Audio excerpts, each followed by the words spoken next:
You remember what it was like in school. It was boring. You sat in class, memorized as much as you could, and tried to pass a test at the end. But is that good enough?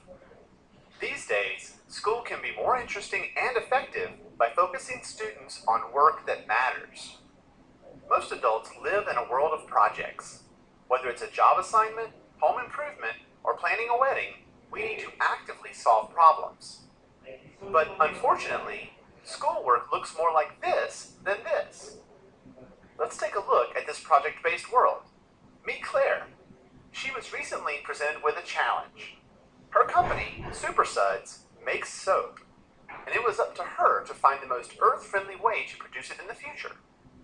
Her boss gave her a budget and a few requirements, and it was up to her to come up with a solution. She organized and managed a team who researched the options and created materials summarizing the issues. Claire's team asked for feedback and presented their findings to the boss. Claire came out of the project looking like a rock star, and she learned a lot about green products. If you look closely, Claire's success involved critical thinking, collaboration, and communication, things that aren't often taught in traditional classrooms. The world needs more Claires, so how do we get them? The answer is project-based learning, or PBL. By focusing students on a project, teachers put them on a path that deepens their knowledge and builds skills they'll need in the future. Here's what I mean. Mr. Simmons has always been a good science teacher, and his students do well on Friday's tests. Unfortunately, what they learned was gone by Saturday morning. That wasn't good enough for him. Soon he learned about project-based learning and decided to give it a shot. Mr. Simmons got the idea for his first project on microorganisms when nearly half of his students were suddenly absent with the flu. He asked his students why they thought so many of their classmates got sick at the same time.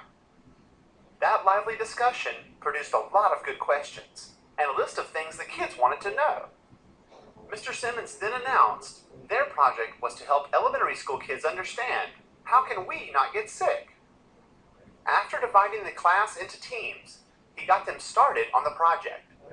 It was up to the students to ask questions, research, collaborate, give each other feedback, and figure out the best ways to make their points clear to children. One team chose to make an educational video on the connection between hand washing and avoiding the flu.